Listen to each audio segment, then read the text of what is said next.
ज्ञानाचा प्रकाश, गुरु म्हणजे ज्ञानाचा प्रकाश, गुरु म्हणजे दृष्टांताची वाट, गुरु म्हणजे सत्याचा ग्रंथ, गुरु म्हणजे सत्याचा ग्रंथ आणि गुरु म्हणजेच आयुष्याचा मंत्र आणि गुरु म्हणजेच आयुष्याचा मंत्र. आई माझी गुरु, आई कल्पतरू, आईचे उपकार कसे मी विसरू. असेच माझे पहिले गुरु आई बाबा यांना नमस्कार. आणि गुरुर ब्रह्मा गुरुर विष्णू गुरुर देवो महेश्वरा गुरुर साक्षात परब्रह्म तस्मै श्री गुरुवे नमः. असेच माझे दुसरे गुरु गुरुवर्य यांनाही माझा नमस्कार. माझे नाव आराध्या राहुल पाटील. मी इयत्ता 5वी मध्ये शिकत आहे. आपल्या आयुष्याला आकार, आधार आणि अमर्याद ज्ञान देणारे आपले गुरु हे आपल्या जीवनात महत्त्वाची भूमिका पार पाडत असतात. आपल्या भारताला पुरातन काळापासूनच गुरु शिष्य परंपरा लाभलेली आहे. पुरातन काळापासूनच शिक्षणात अनेक बदल होत गेले, परंतु गुरु व शिष्य यांच्या नात्यातील आदर आणि विश्वास कायम राहिला. असेच एका शिष्यांच्या त्यांच्या गुरुबद्दल आदर आणि विश्वास व्यक्त करणारा प्रसंग मी तुमच्या समोर मांडणार आहे. ही गोष्ट आहे एकलव्याची. एका अरण्यातून गुरु द्रोणाचार्य आणि त्यांचे शिष्य जात होते. मग कुठून तरी त्यांना एक कुत्रा दिसला आणि तो जोरजोराने भुंकू लागला. मग थोड्या वेळाने त्यांना त्या भुंकण्याचा इतका त्रास झाला की बस. मग कुठून तरी सर सर सर बाण आले आणि त्या बाणाने त्या कुत्र्याचं तोंड झोकडलं गेलं.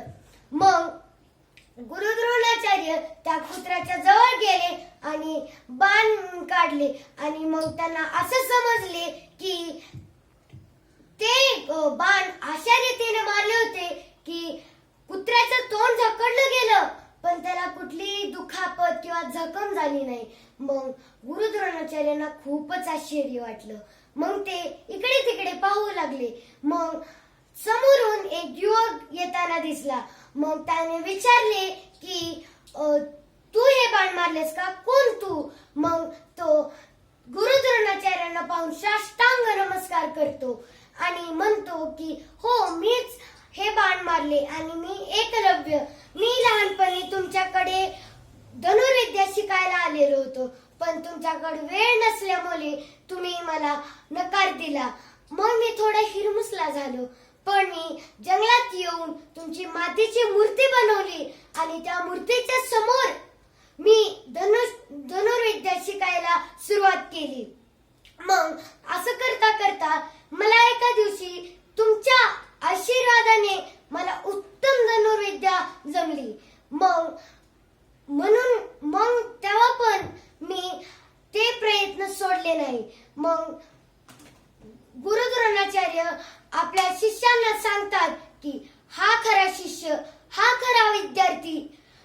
फक्त गुरुची मूर्ती जरी असली तरी गुरुचा आशीर्वाद तुमच्या सोबत असतो. मग ह्या प्रकारे मित्रांनो, जशा प्रकारे एकलव्याने गुरुचा आदर आणि विश्वास केला त्याचप्रमाणे आपणही केला पाहिजे. मग आपण आपल्या कार्यामध्ये उच्च पातळी गाठू. जाता जाता एवढेच बोलेन, गुरु तुमच्या बिना आहे मी अपूर्ण, गुरु तुमच्या बिना आहे मी अपूर्ण. तुम्हीच तर करता मला पूर्ण, तुम्हीच तर आहेत जे मला करता पूर्ण. धन्यवाद. गुरुपौर्णिमेच्या हार्दिक शुभेच्छा.